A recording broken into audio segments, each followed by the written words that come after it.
I'm going to show you how to skip the interest fees on credit cards. It's good because you don't want to have to pay them to borrow their money when you can pay yourself or pay off your balance or invest it. Whatever you want to do with the money.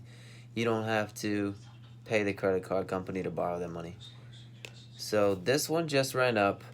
Now I have an interest rate. Like it's 0% until 6 months or 12 months or 18 months or 2 years or whatever. This one was 12 months and I had 0% for 12 months. I ran up the balance. I think it's at like $1,000.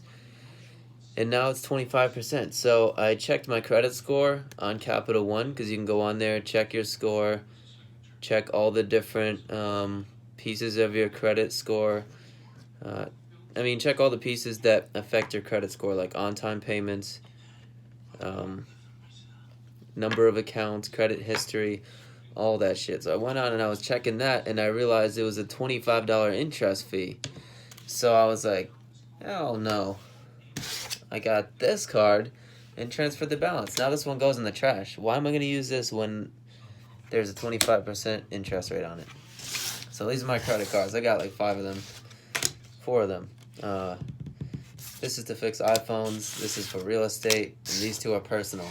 And they all have balances. Equifax, TransUnion, I forget what that other one is. But they all want to see that you have a balance.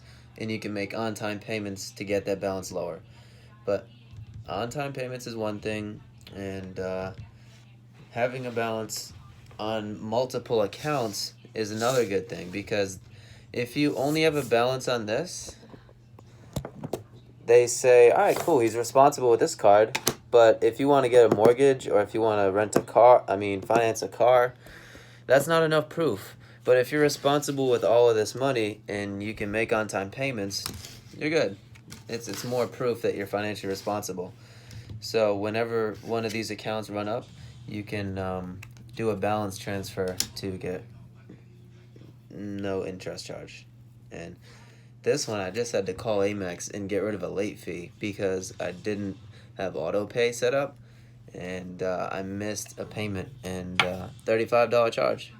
So I'm trying to avoid all these charges.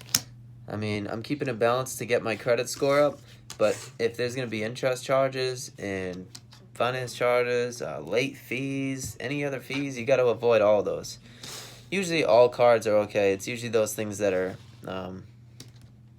like that would happen on any card. It's not like this is the only card that does late fees. They're all the same with late fees, with interest. The rate is different, but so they waived this. They waived that late fee, which was pretty cool. But you got to make sure that you set up auto pay so you don't have any late fees. And back to this card. This was my first one I got, and it's gotta be careful not to show my credit card number. It was a secure card, so I put $400 on it, and that's all I could spend. $400.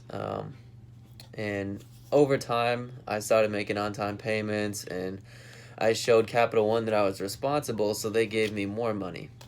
And that's called a credit line increase. They do that. If they don't do it, if they don't offer you it, you can ask them for it. They'll give it to you. If it's after 6 months, you can't ask for it 2 weeks in, obviously, but wait 6 months or a year and then ask for it. They'll give it to you.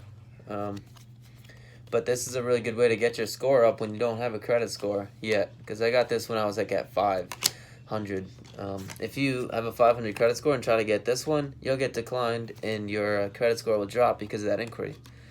So make sure you learn all these tips and tricks before you start going out applying for credit cards, because you could do more harm than you can do good if you don't know, how to approach it. But YouTube has everything, so just look it up on YouTube. Type in balance transfers. What kind of credit card should I get if I have no credit? I have great credit. What should I do? Whatever. You can look up reviews, and like if you get gas all the time, like every fucking human in America, get a gas card. Like I don't have a gas credit card yet, but I have a gas plenty card for ExxonMobil, and you get gas rewards. Like I'm one of the people that believe in compound interest and avoiding little fees, because all these little things can add up to more. So like saving money on gas, because you don't even think about it. You use it all the time and you don't get points. But if you use this instead of this, you get points. It's like, it all adds up. So pay attention to your credit cards, your benefits, when your interest runs up. On all of my cards, I have it marked. This one's 0% until May of 2018. Make sure you mark it when you're going to start getting charged interest, because at that point, you want to do a balance transfer. This is Kevin Mack. Let me know if you have any questions, because I'm happy to help. Make sure you subscribe and like my channel. And if you have any recommendations for videos, let me know. But normally I'm just bullshitting, so follow me.